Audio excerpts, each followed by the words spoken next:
Parce que maintenant, c'est fini. Capri, c'est fini.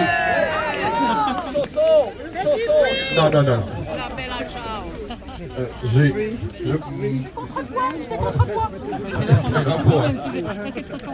Alors, chers amis, vous êtes un cercle, pas comme à l'Assemblée nationale, parce que normalement, à l'Assemblée nationale, derrière, on a l'estrade, et ensuite, donc c'est difficile de parler à 360 degrés. Tout simplement, moi, je n'aime pas me prononcer après une audience. La seule chose que je voudrais vous dire, premièrement, nous avons eu la sérénité des débats. Ça, c'est un premier point. Nous avons eu une juridiction qui était à l'écoute, sérieuse. Voilà, il n'y a pas eu d'incident d'audience. Ça, c'est un premier point très important. Chacun a exposé. Naturellement, les demandeurs ont été un tout petit peu plus longs. Donc, nous avons fait une défense qui est déjà structurellement dans les mémoires, parce que la procédure devant ce type de juridiction est une procédure écrite. Ça veut dire qu'on ne plaide pas, on fait des observations orales. Ces observations orales doivent être précises, portées sur des éléments qui peuvent mettre en évidence la spécificité du sujet. Et je dirais seulement deux mots. La spécificité du sujet est la suivante. Madame Bonner a été traite devant cette juridiction parce que ils considèrent, eux, le CNOM, Conseil national des médecins, ainsi que l'association collective Ahmed, qu'elle aurait commis des fautes déontologiques en sa qualité de médecin. Et de l'autre côté, vous avez Madame Bonner qui dit « Ok, je suis médecin, c'est mon activité dans ma vie privée, mais lorsque vous m'avez attaqué, c'est à ma qualité principale, celle d'être parlementaire de la nation. » Donc ça veut dire que le message est très simple. Il y a quand même aujourd'hui une décision de principe qui va être rendue, et la question de droit est la suivante. Est-ce que l'immunité parlementaire de l'article 26 de la Constitution protège-t-elle un député, un sénateur dans l'enceinte, mais aussi en dehors de l'enceinte? Est-ce que la déontologie de l'activité privée de la personne peut-elle réintroduire et devenir un élément pour mesurer les agissements d'un député qui est aussi médecin dans sa vie? Donc c'est vraiment, là vous voyez que je ne prends pas position, je vous expose la question de droit qui se pose aujourd'hui. Parce que ça veut dire tout simplement, et je termine sur ça, que n'importe quelle profession réglementée, que ce soit avocat, kiné, médecin, qui va être élu de la République, va devoir se poser la question en permanence, qu'est-ce que je peux faire en dehors de mon activité dans le cadre de l'enceinte parlementaire?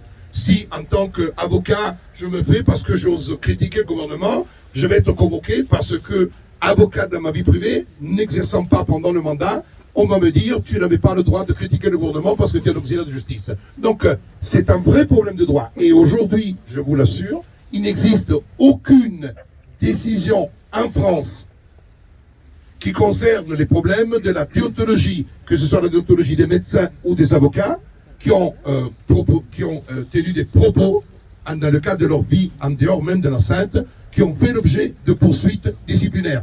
Donc l'affaire Bonner est une affaire que j'appellerais une affaire d'État, parce que la décision qui sera rendue, c'est une décision qui fera jurisprudence. Après on verra s'il y aura des appels, peu importe, mais elle fera jurisprudence. C'est vraiment la lutte entre le pouvoir disciplinaire de la déontologie et la liberté d'expression de l'avocat, la liberté d'expression du député ou de la députée Martine Bonner qui s'est jouée ce matin devant cette juridiction. Merci à vous tous d'avoir été là. Je donne le micro à Madame Bonner qui est elle. Bon, pour moi, je suis le défenseur. Merci beaucoup à vous tous. Merci Carlo.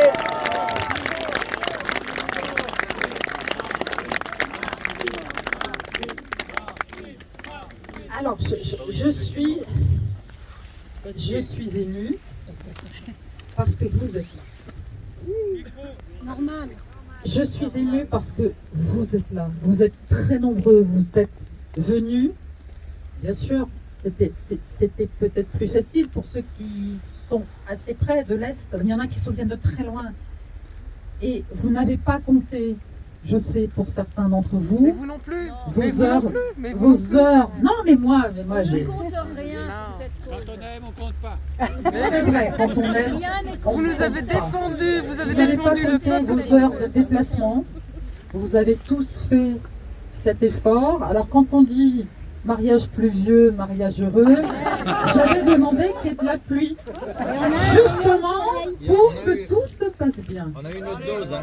J'étais sereine à l'intérieur de cette instance parce que Carlo, je lui fais une confiance aveugle. Vous êtes magnifique. On avait travaillé ensemble parce qu'on travaille, on a travaillé encore ensemble. Bien sûr, on avait travaillé, et Carlo, pendant tout le temps des rendus de mémoire. Et pour le CNOM, il y en a eu 4, Mémoire en défense. Pour le collectif, qui ce matin ne s'est pas appelé No Fake Med, mais ce matin il s'appelait Fake Med. C'est comme ça. Il y a eu 5 mémoires en défense, donc un véritable acharnement.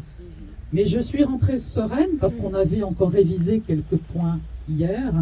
Et encore une fois, Carlo est un roc.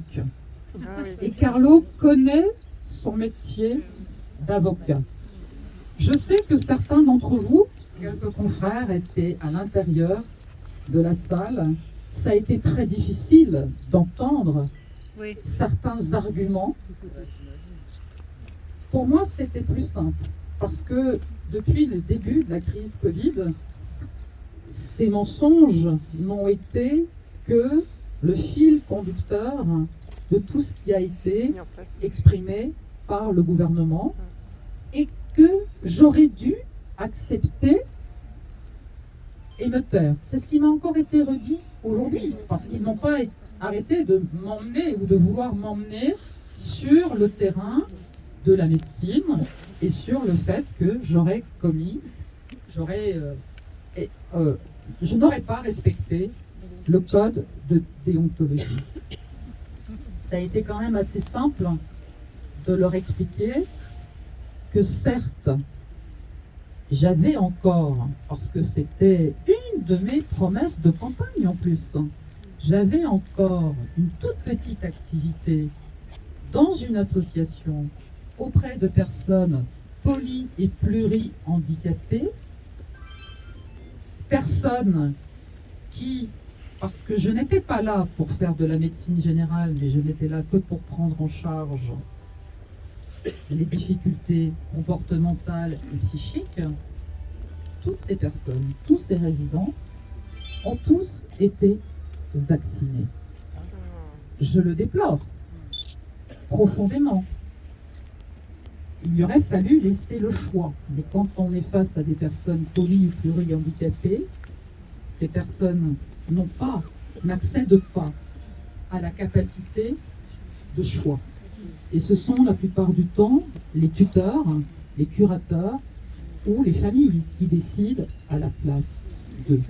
Mais ce qui s'est passé dans ma vie privée de médecin n'avait rien à faire dans les débats ce matin. Parce que ce matin, tout ce qui m'a été reproché a été reproché à la députée que j'ai été de 2017 à 2022. Et très clairement, quand on est élu, qu'on soit un élu local ou qu'on soit un élu de la nation, on est élu 24 heures sur 24. Il n'y a pas de dissonance cognitive, il n'y a pas de séparation possible. Et un élu de la nation, même si j'étais élu en Alsace, on est élu de la nation de Marseille à Lille, en passant par Rennes, et j'en passe. Donc ça a été la discussion ce matin. Carlo a été brillant. Non mais comme d'hab, c'est presque... Oui, exactement. J'aimerais qu'on l'applaudisse bien fort.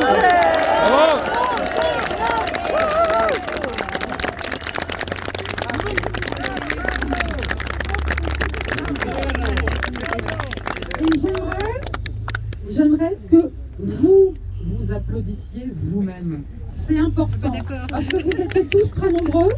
Et si j'étais sereine, c'était parce qu'il y avait Carlo, mais aussi parce que j'ai senti tellement d'énergie positive que vous m'avez transmise au moment où je suis arrivée, au moment où je suis rentrée dans cette salle. Vraiment, vraiment, merci à vous. Vous pouvez vous applaudir vraiment très fort. Bravo, bravo, bravo à vous, les citoyens. Bravo. C'est la puissance de l'amour. Martine, c'est la puissance de l'amour, tout simplement. La puissance Qui de dépasse la toutes maison, choses, toutes les lois. Toutes les lois, quelles qu'elles soient. La force collective Exactement. pour continuer à poser toutes les questions. Nous-mêmes, à aucun moment, nous avons été en capacité d'affirmer des choses. Aujourd'hui, on peut exposer des chiffres concrets, malheureux, des effets secondaires suite à cette injection. On le sait aujourd'hui, l'augmentation des pathologies cardiovasculaires, plus 800% des myocardites, l'explosion des cancers, etc. On le sait, on le voit, c'est factuel et c'est publié sur les sites officiels français. Donc ça, on ne peut pas le nier. Il y a encore beaucoup d'inconnus sur toute cette crise, même si chaque jour apporte sa petite part de vérité. Mais d'avoir, j'espère, réussi à leur expliquer que mon rôle de parlementaire était coûte que coûte de défendre mes citoyens, c'était un devoir que de parler au nom de toutes celles et ceux qui venaient me voir dans ma permanence parlementaire pour dire mais qu'est-ce qui se passe? Pourquoi on est enfermé? Pourquoi on n'a plus le droit de faire ça? Pourquoi on est obligé de porter un masque? Donc j'espère que tous les messages ont été entendus. Merci encore pour votre présence. Merci encore pour votre présence, pardon. Merci encore pour votre présence. Ça me touche vraiment profondément. J'aimerais, alors c'est génial parce que là, j'ai personne qui me coupe le micro, tout ça. J'aimerais, parce que je sais que vous êtes nombreux, dire un mot pour toutes ces personnes, pompiers, gendarmes, soignants, et j'en passe. Le personnel Parce qu'on en administratif oublie. aussi. Personnel administratif des hôpitaux. Administratif, bien sûr, dans des endroits, que ce soit l'hôpital ou autre. Personnel navigant, parce qu'il y en a aussi qui résistent. J'aimerais prendre quelques instants pour dire à quel point, en tant que parlementaire, que je ne suis plus, j'ai été profondément choquée que des parlementaires, que ce soit les sénateurs ou les députés, puissent à ce point balayer le droit du travail. Piétiné. Il ne nous représente plus du tout. C'est du jamais vu. Et pire encore, Ils sont censés nous tout représenter. cela a quand même été validé par le Conseil constitutionnel. Ah bah c'est... Par la dictature. On est aujourd'hui, je ne sais plus combien de jours, mais plus d'un an de cette situation affreuse de personnes qui n'ont droit à rien. Et quand on en parle, parce qu'il faut continuer d'en parler, parce que les médias ont parfois relayé un peu vite, mais c'est pas suffisant. Combien de fois j'ai l'impression dans le quotidien, là en ce moment, de continuer à l'apprendre à certaines personnes qui me disent mais c'est pas possible, ça n'existe pas. Oui, oui. Si ça existe, vous le savez, et je vous encourage à continuer sans cesse à l'expliquer. On pourrait parler de toutes les actions solidaire qu'il faut aussi, mais je sais que vous en êtes, et sur les territoires, c'est tellement important. Mais vous savez, je n'ai pas été réélu, mais c'est pas grave. Le peuple de ma circonscription, les citoyens, en ont décidé ainsi. Et quand j'ai eu des tas de messages me disant « mais c'est terrible ce qui se passe, tu n'es plus député. Ça doit être terrible. » J'ai dit non. Non, c'est pas ça qui est terrible. C'est que comme beaucoup d'autres soignants, je ne peux pas exercer dans mon pays, je ne peux pas exercer mon métier. Et ça, c'est même... alors là, pour un coup, il y a une vraie dissonance cognitive. Surtout qu'actuellement, il y a tellement de personnes qui auraient besoin, en plus, d'être accompagnées sur le plan psychique. Et là, je suis là et je ne peux pas le faire. Je n'en ai pas le droit.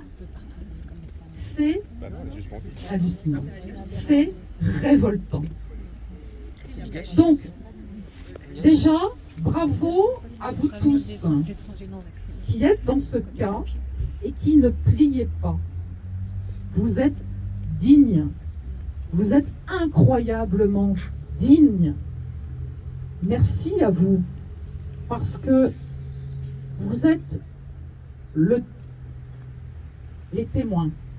Les témoins de l'histoire. Et il est vrai que cette histoire, nous ne devons jamais, jamais l'accepter comme telle.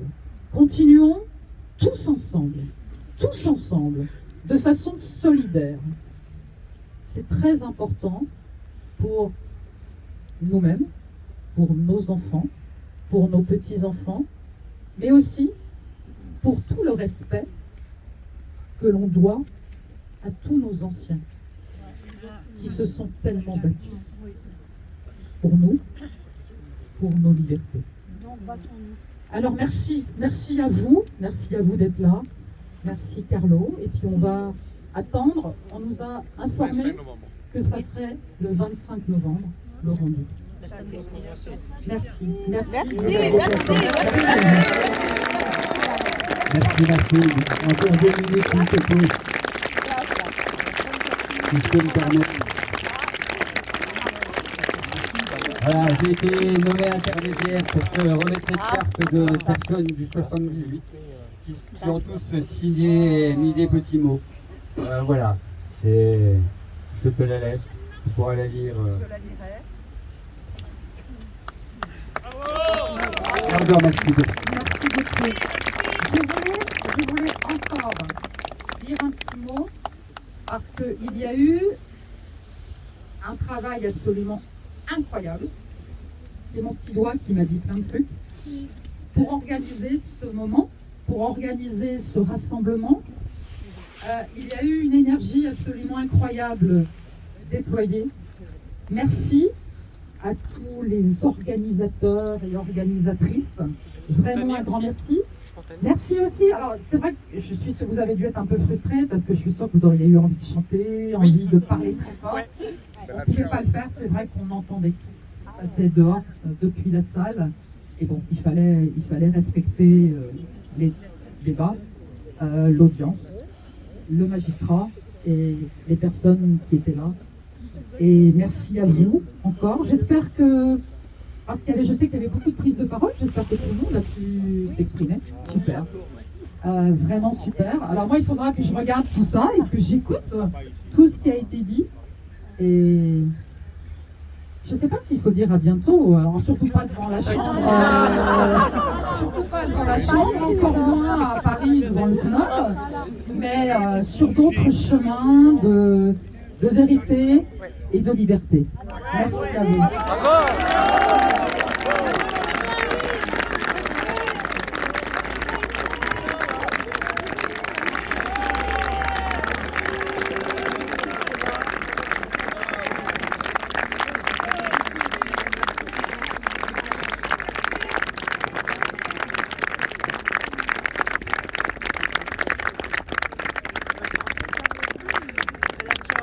La chanson des partisans, tu voudrais Oui, chanter il va, quelqu'un sait.